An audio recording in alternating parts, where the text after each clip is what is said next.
Greetings, everyone. Mario Blandini here, the founder of Resolve Networks and host of the Comeback Podcast, where we bring you hopeful thoughts and perspectives involving the good deeds of people.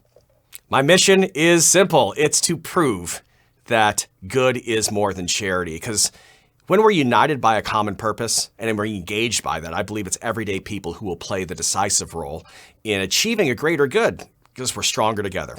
My hope is that good deeds, I found it in my own life, I'm hoping other people find the same, that volunteers, in them playing a big part in doing good, they themselves also play a part in reaching their highest potential. And joining me today is a new friend of mine. We've gotten to know each other by digging into the answer to a question.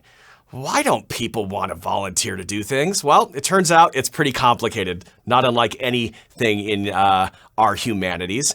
And joining us for a conversation today is Anders Schneiderman. How you doing today, Anders?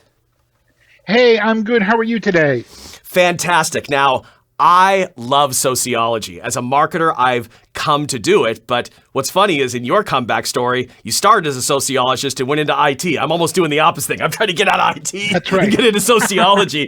So talk a little bit about your comeback story. But before you do that, are you hopeful? I am very hopeful because yesterday, the first group of people got vaccinated, which means we have, months to go, but the end is in sight for this incredibly hard time for so many people. So I'm feeling very hopeful. Well, I do as well. And so talk a little bit about your comeback story, because in getting to know one another, I was simply looking for somebody who had a background in sociology. You got your doctorate from the University of California at Berkeley in sociology, but that's not what you do today. So what's your story, brother? How did you come to be where you are today, Anders? Right. So I went to grad school in sociology thinking that what sociologists did, because I knew one or two sociologists, and this is what they did, was they learned a lot of really interesting stuff, and then they went out in the world and did good. And when I was in grad school in the mid to late 80s, what I gradually discovered was we were learning a lot of really amazing things about how human society and how people work. And it was sort of looked down on that it would go out and actually do something in the real world. Right. And so by the time I got my PhD, I realized I've spent a lot of time learning this, and I don't want a career as a academic sociologist. And so my first little comeback was I also realized, hey, there's this thing called the internet that's been taken off.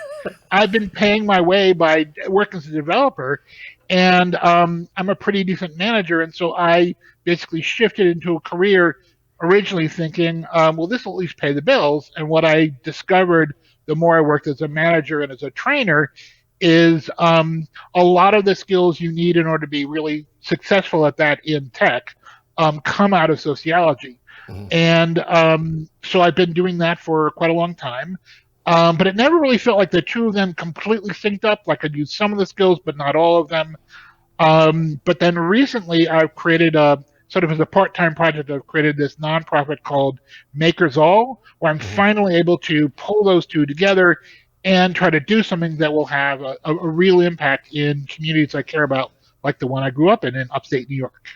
Yeah, and that's one of the cool things that I love about your story is that, like mine, the arc, there's still a whole lot of story left to be told in terms of the comeback and reaching your highest potential. And a lot of people, they say, oh, you got to go to college to get a job. Well, you spent a bunch of money in college to figure out you wanted a different job. For me, I started working in IT before I went to college. You want to know why? They already paid me more than I got for a college degree. So it was kind of interesting, how that, worked out for you. And the reason that we're here talking is that I believe that there are sociological headwinds. Let's just call them that for now. Headwinds that prevent us from, as everyday people, potentially making choices that can make a difference. And we'll work to unpack that over this amount of time. But I want to start just with some kind of garden variety definitions for the average person. As a marketer, I did a lot of working man sociology, trying to understand how to get people to do things, typically to get them to buy the products that my company made so we made money. It was okay. That was my job. Right. But in a world where we're trying to motivate people to do good, how do we overcome some of those same things that might be there? And there's this thing called the bystander effect. And I've known it from watching some of those old crime shows where they talk about how this crime was committed and literally why didn't anybody call the cops? And so that was the first time I understood it. And then I started to see that, at least in my professional career in marketing. Talk a little bit about what bystander effect even is, just for the layperson out there, not the sociologist. Sure. So let me start with the study that sort of kicked off our knowledge about this. In 1968, a couple of researchers created this fake situation where they were pretending that I think someone was going to take a quiz, but in point of fact, the real thing that they were doing was they and one other person were in a room, and the other person was going to fake having a seizure and start asking for help and spend up to 2 minutes asking for help before they'd stop. Mm-hmm. And what they did was they put either that person, just the person having the seizure, or with one other person, or with 4 other people. And they looked at what difference did it make as there were more people in the room.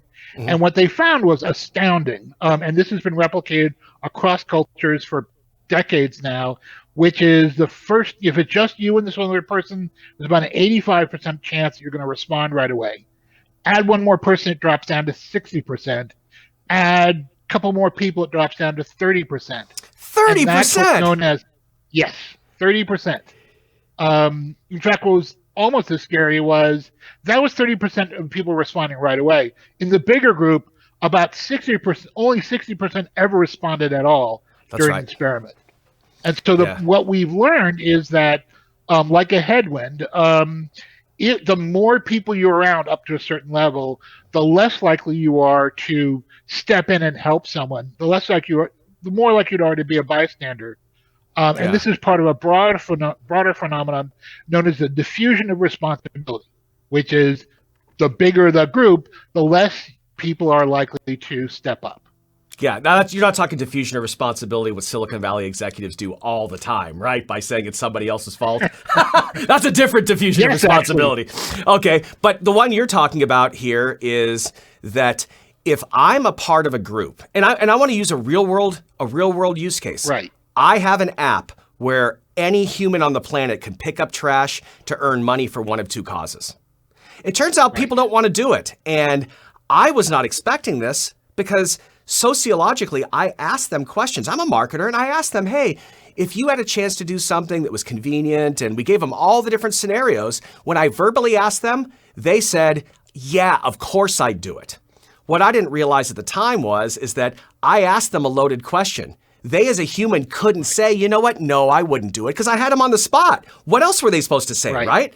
But now that they're alone and they see other people are doing it, I think I learned, go figure. The reason why people don't want to do good deeds is because they think it's somebody else's job. That's diffusion of responsibility. Right. It's not that they're bad. It's like, why would I do that? That's somebody else's job.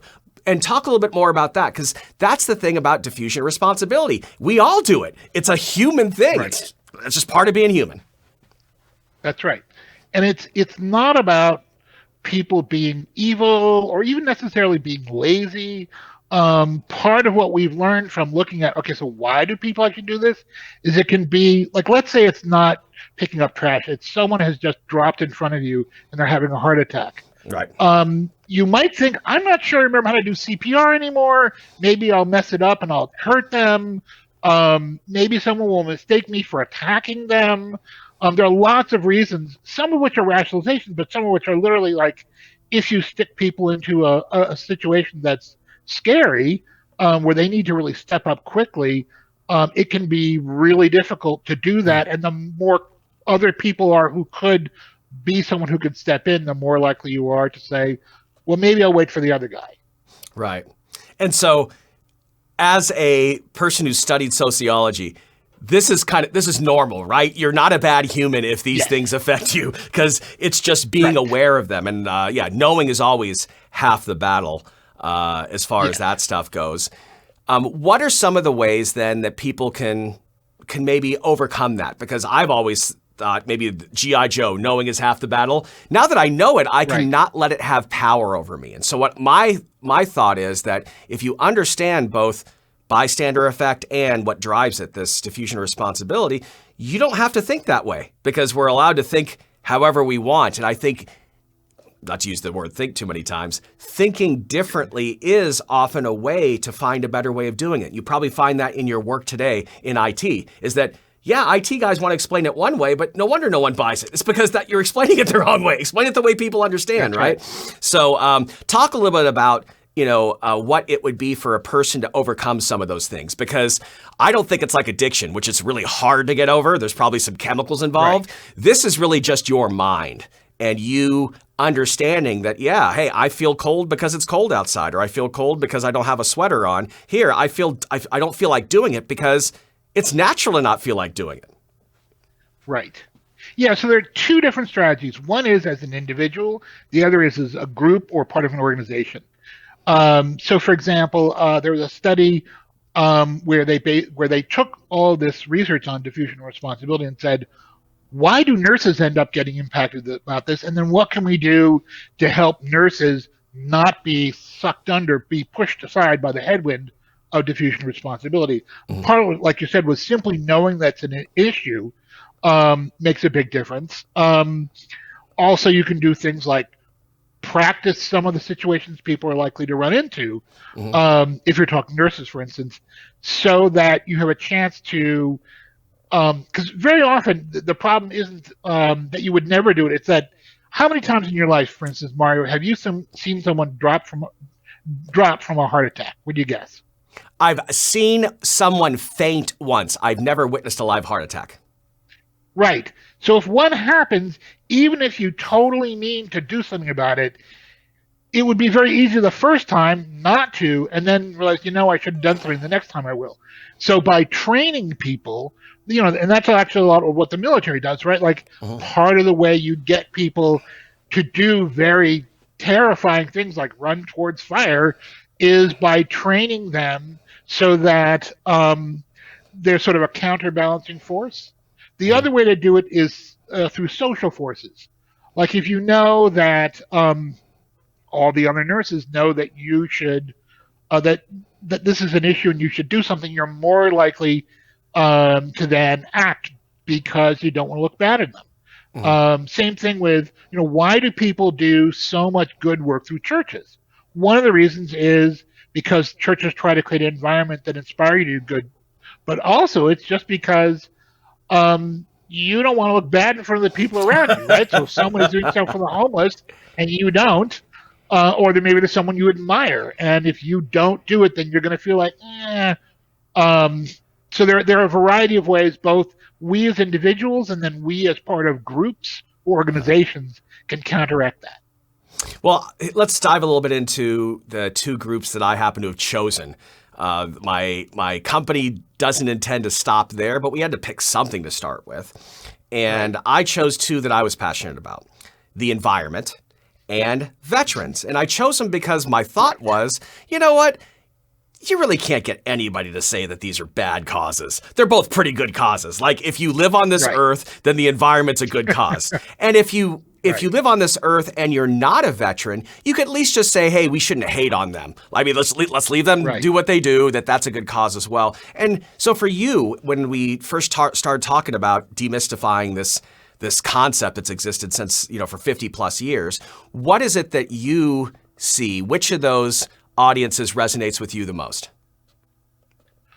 That's tricky. They both do. And in fact, part of the work I'm doing is about the intersection, about how do we use the fight against climate change to create good green jobs in every community so that when veterans return, they'll have opportunities at good jobs where they can continue to serve the country and take care of their family. That is awesome. So that's the cool thing is that when it comes to good, there really there's no monopoly. Is that one good thing can actually be good for multiple people at the same time. And so I think that's an interesting property there as far as that goes. One of the things that I wanted to also cover, because if we start by saying, yeah, the headwinds are against us, socially, it's hard for us to do good things. But don't we also, as humans, and I think this is consistent with whether you believe in Darwinism or a higher creator, we have systems in our own bodies that give us rewards. I think the happiness hormones pathways of serotonin, dopamine, oxytocin, and endorphins, the science is clear. But there's also science from a sociology perspective around empathy-altruism, because maybe empathy-altruism could be how we could additionally overcome this idea that, hey, I'm not the one, I don't take responsibility for it, it's not my job, therefore I won't do it. But if you can sympathize and empathize with the person who's in need, then the profit motive goes out of it. Because wasn't it once thought that humans only do things for profit? That's right. And what we've seen from the research around the empathy altruism hypothesis is that that's not the case. That yes, people are complex beings. We have many things moving us. Some of them have to do with pure self-interest, and some are more complicated, like empathy altruism. And what they've demonstrated is that if you have an empathetic connection with someone, either you care about them or you really are trying to understand them, you're more likely to behave in a way that's altruistic. And the remarkable thing about a lot of studies is very often they're not talking about, I sit down and I stare into the soul and I really get to know that person's story. And a number of studies, one of the classic ways to test this is they'll show people several different videos that have been demonstrated to either create more or less empathy. You can sort of think of it like the Sarah McLachlan scale, right, with the puppies and so on. And if you show something that induces or greater empathy, people are more likely to, for instance, write a note to the person who's having a hard time to tell them they care about them. There's a study with what do they call it? Free Rice, I think it's called. This website that's associated with the UN, where you can go on and take quizzes and watch ads as you're taking the quizzes, and for each quiz, each answer you get right, they give some grains of rice, and they were found that they were able to significantly increase the number of people who volunteered and how much time they volunteered just by showing them a video of someone who would, not even the person who directly would get, just some child or some mother who was going hungry that they could have an impact on. And so if you think about that's just one little video. And even in our social media ADD world, one video can have a little bit of impact. Then you step back and say, what if we do this on a bigger, more continual basis? Then we'll never get rid of the diffusion hypothesis, or diffusion responsibility effect rather, but we can create headwinds in the other direction. That's right. And I believe that it's going to have to be technology based, and this is where we can kind of delve into some of the future of IT. I'd argue that when it comes to the delivery of services in a not-for-profit corporation, they're using old school technologies the way we used to back in the 20th century, and they're not using 21st century technologies. And that's all I want to do. I want to give this 21st century technology away for free to nonprofits, so they can get as efficient as we have to be in the for-profit world. Because if you're not efficient in the for-profit world, you get axed. You're gone. They find the next person who can. And so to me, I think there has to be some urgency around that. You kind of work in that area that straddles the both. What role do you see technology playing? Because we first have to fix the human things, right? No technology is going to overcome, the reality of diffusion of responsibility or accentuate empathy altruism unless, of course, there is a human connection. That's right. But as we've seen, actually, we saw on both sides in the election this last year, in a pandemic, people still were able to connect with other people and move them. Part of the way they did it is by using technology that allowed them to connect with their friends and then have their friends connect with their friends. And as a result, people gave insane amounts of money overall. We've never had small dollar donations at the level that we've had. That's right. And got people out. We've had more people going out to vote than we've ever had. And that's, on the one hand, this is sort of, every 4 years we have this, and it's big and national. So in some ways it's easier, but also it's a much bigger ask that you're asking people to do. And I think if we get better exploiting sort of the level on top of empathy-altruism, which is our networks of people, that people are likely to do things either because they have empathy towards the person they're trying to help, or because they have empathy towards someone who's trying to help them. And so if we use our technology to both take advantage of the networks we have and build bigger networks, then I think we can have a real impact. And not just now. I think within probably 5 years, virtual and augmented reality are going to finally, hopefully, be here. It looks like the tech is about 5 to 6 years away. Because part of the problem with using technology right now is everyone who's done Zoom calls this year has learned is, you get a lot through the screen, but it's limited. It's not the same as being there.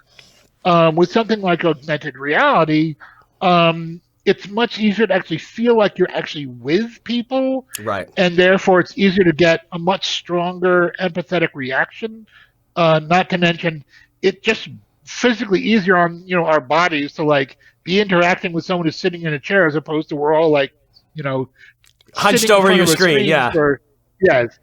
So I think there's a lot of room for smart entrepreneurs to really help the nonprofit world really move forward in how they use tech, not only today, but over the next 5 to 10 years. I totally agree. And while our proof of concept apps available in the app stores today are very proof of concept, they're very basic, they at least animate the business model of do good, corporate sponsorship creates funds that flow to a nonprofit. I'm trying to figure out how to get that flywheel spinning. And go figure, I didn't expect bystander effect to bite me in the butt the way it has, but it hasn't really made me less hopeful because, in fact, it gives me more hope. This is something that anyone can choose to do differently if they just had the information. And I think that's one of the things that's important is having that information. But going on augmented reality, I have a vision one day that what starts as a trash pickup app becomes a fully immersive esports athlete experience. Imagine I'm wearing AR goggles.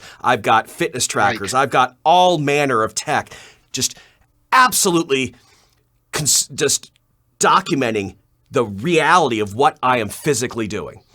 I just wanted to tie that level of data capture to the actual execution of a good deed. Because the way I figured is, why wouldn't a human want the DVR replay of them running a kick-ass mission and earning a bunch of money for charity, right? That would feel really cool.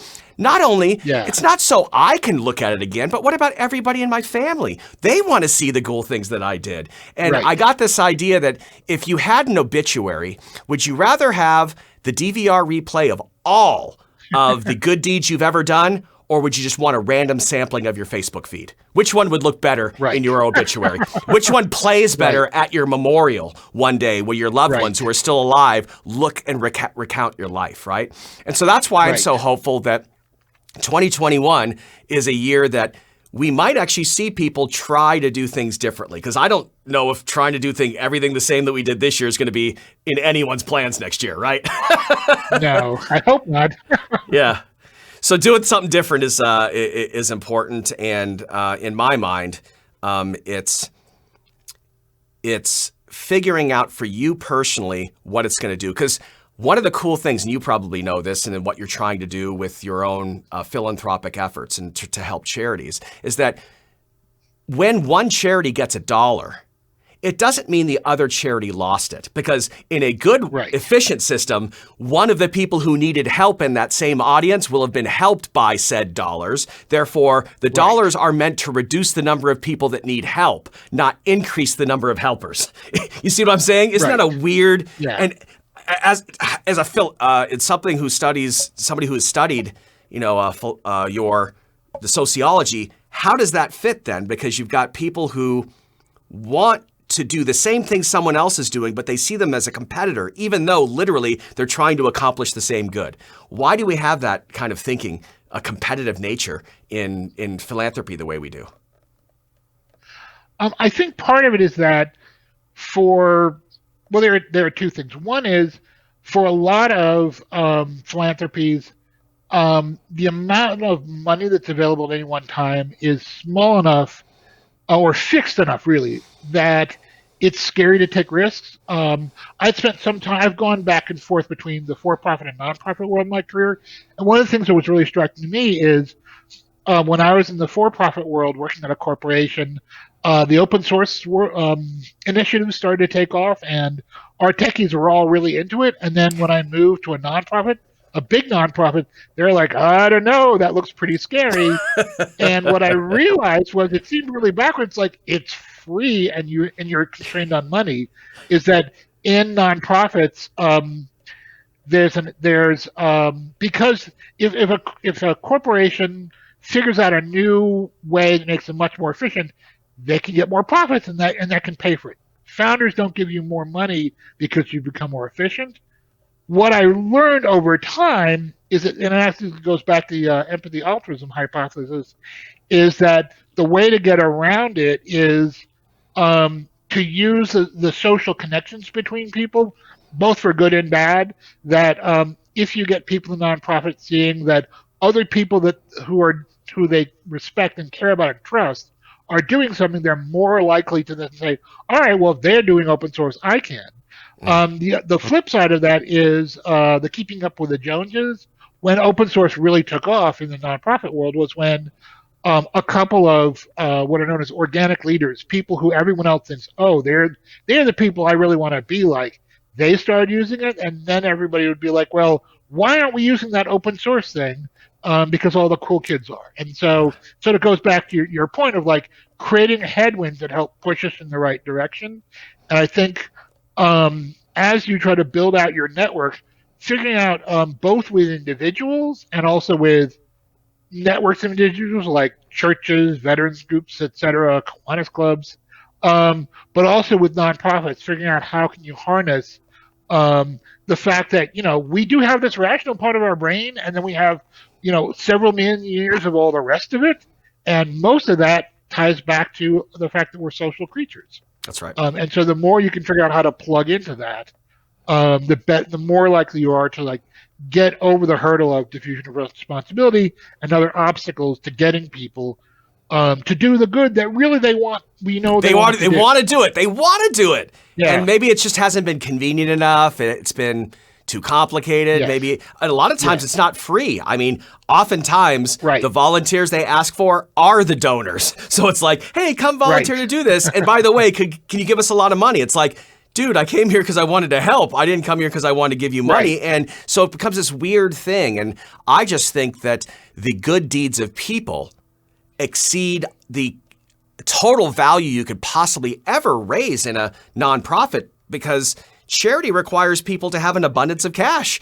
Not all of us have an abundance. I'm blessed. I can afford to do it. But does that make me any better than somebody who can't, but can give 8 hours a week to making the world a better place? I'd argue that their time could be way more valuable than my money, because there's way more of that in the world to solve the problems. I'm just trying to look for where's the supply. And if there's a supply of good out there that could solve these problems, I've just always been curious as to why nonprofits don't want to harness them. But I think you brought it up. It's risk aversion. It's that I have to take the least amount of risk possible. I don't know where I heard it, but I heard it that when you take risk and the risk is mitigated and you do a good job and you innovate, you actually create more value. And so I think that's why the weird way of thinking of it. Don't charities exist to create more value? Like you give me money and volunteers and we go create a bunch of value and then I get some more and then we go do it again. It seems to me that a lot of times you'd say the fixed operating budgets of nonprofits tend to make them think of themselves as how do we keep ourselves alive for the longest, not how do we maximize our outcome, because we're dealing in this highly competitive environment of getting this. And I'd love to see more of a meritocracy come to that, because the people who make the most impact in a rational model should be the ones who have first access to resources, not the ones who tell the best story. Yes. Unfortunately, sociology tells us that that's not usually how the world works. Of course, dang it, which is why you're on the program here today, brother, to help break down Yes. for us some simple ways we might be able to think differently. And so if you're talking out to other nonprofit leaders out there, what's your message just from a sociology perspective? Many of these people have liberal arts backgrounds. They're not scientists. Right. So how do we appeal Right. to the logic in their brain? Because certainly they're very altruistic people, and damn it, they're dedicated to purpose. They just may Right. not be thinking in the most effective way. So your advice to those people out there who maybe don't want to take a risk, even though it's good for them. I'm actually going to flip it around. I would say the most important thing folks in tech need to do is to become more empathetic. And I don't mean caring, I mean empathetic in the sense of really understanding, like walking a mile in another person's shoes, really understanding where people in nonprofits are coming from. In the tech world, we also call that, user experience That's study, right. user experience design. The better you understand, well, you as a marketer know, right? Or as a former marketer know, the better you understand your customers, the more likely you are to be able to move them and also figure out who else can move them. And so I would say trying to really understand their, not so much their, like, what is their stated goal, but like what's actually driving them, what's driving the people who give them the most money, who do they really listen to, who are their influencers, what are the pressures that can be brought to bear to help reduce their aversion to risk. Those are the ways. I mean, if anything, if I were you, I'd start thinking about, like, maybe the way to go at it first is less to go at the nonprofits and more figure out who are a couple of funders. Use your networks to get to a couple of big, people in tech, whatever, funders, and say, I think there's an opportunity for you to get more done with your money if you help nonprofits get over their fear of doing the kind of thing that I'm talking about. Right. And, if you can help create a pilot project, underwrite a pilot project for you that would show nonprofits that this works. And I think those kinds of understand who, at a deeper level, a more empathetic level, who the people are, and then understand how to use those forces to move them is probably the best way to go. And that's some great advice, Anders. I really appreciate that.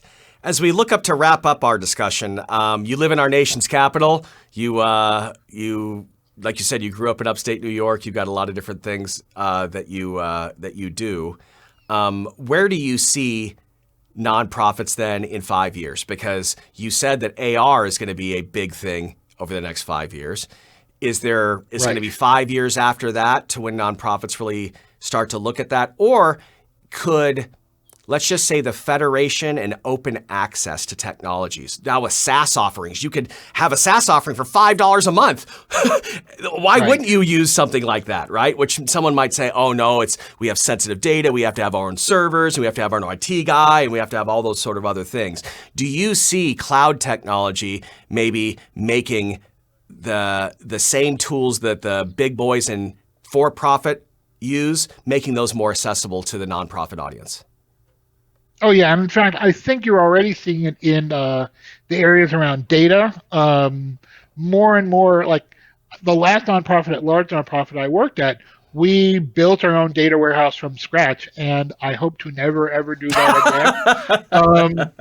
Having something where you don't have to worry about the servers, and all that, is much, much better. And in the nonprofit world, there are more people who are moving towards models where it is a SaaS model, where you offload as much of that onto other people who are nerds who can worry about all that, and where you can more easily scale up. And I think between that and the impact of Google Docs, Google Office, or whatever they're called now, Google Workflow, Workspace, Microsoft Office 365, there are more inroads where people are beginning to realize, wow, it's a lot easier if we don't have to deal with all that other, network and administrative stuff. And so I think the challenge for people who want to get nonprofits to move into new areas is to figure out, how do I tell a story in a way that it ties to the experiences they're having there? Yeah. The other big challenge, frankly, is going to be an awful lot of people have lost their job this year, and until we're over this and until we get over the economic hump, it's going to be a really hard time for A lot of nonprofits. I think I read yesterday that Salvation Army, their biggest time of the year is this time of the year, and I think they're making 65% of what they normally do. Mhm. And so I think figuring out if you are really strapped for resources, how do you appeal to people who are really strapped for resources? And again, it may be that the way to do it is not to go after individual nonprofits, but to go to, some big foundation and say, you've got all these nonprofits who want to do more in the world. Would you be open to to subsidizing a SaaS solution for all the people you fund for, That's a say, good point. 4 years? Yeah. Because those are the people who have the money. Because the reality is, once people move from, I have to worry about the servers, and I have to worry about this, and I have to do that, to someone else is dealing with all that, ain't nobody want to go back, right? I agree. Just got to get people on that continuum. Yeah.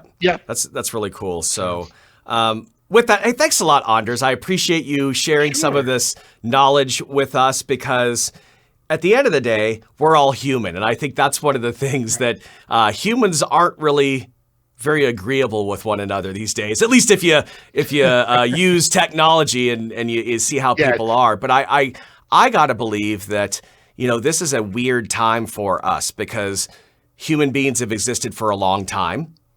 And it hasn't been but the last 50 years where technology's really changed the way we lead our lives on a daily basis. And I want technology to play a big part in how we do good, in addition to how we maximize our profit motive. Because there's no doubt about it, technology is already awesome at maximizing a profit motive. Right. Can we do the same thing with a purpose motive? And with that, your final thoughts.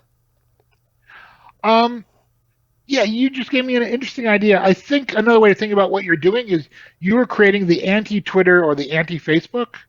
Facebook. Oh no, we love those guys. Don't get me wrong. Hey, I don't mean getting rid of them. I mean, no, but it's a choice. You're right. It's a different choice. But also, they're a technology that, unfortunately, the more people use it, the better they do, and what they've shown is more extreme stuff. People tend to react more strongly to, get on the site more. What you're doing is saying, can we use the same kind of technology to get people doing good in the world that connects them to other people, and that would help use, empathy-altruism to reduce the gap? Because half the battle we have now is there's such a big gulf in our country. There's so many of us have very similar values and, approach the world a different way, but still really care about our country, care about the communities around us.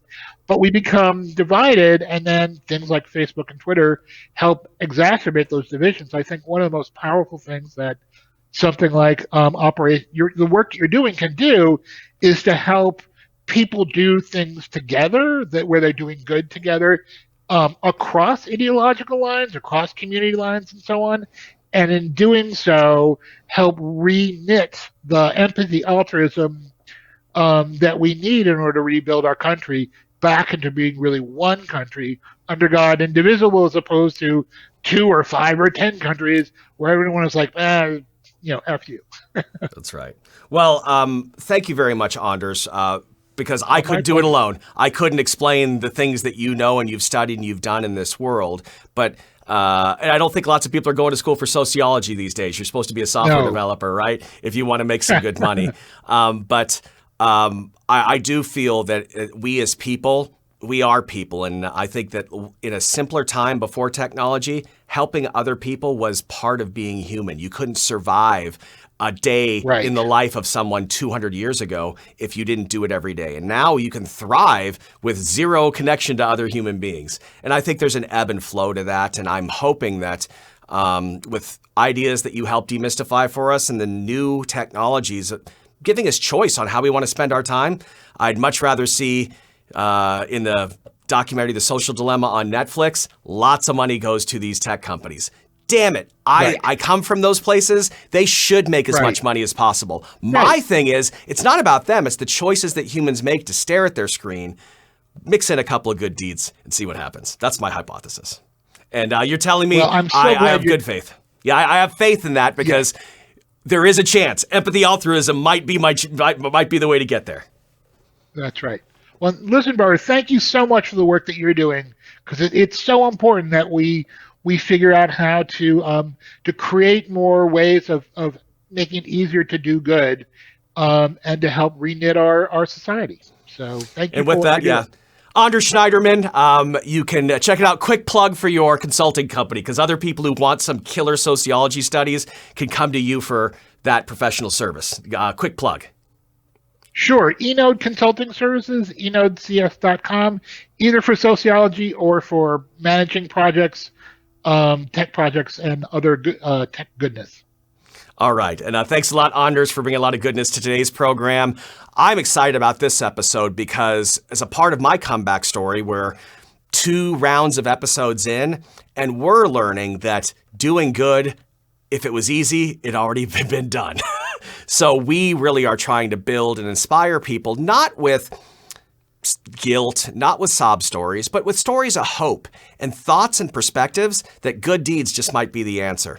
And so whether it's calling your mom or your brother or sister because they might be feeling down, or simply doing something good for somebody in your community who they might never know who did it, but the world's a better place, there's a chance we have every day to do good. And I thank you for being a part of this latest edition of the Comeback Podcast, and we'll look forward to bringing you even more stories of hope, thoughts and perspectives on the good deeds of people in our next episode. Thanks again, everybody. See you next time.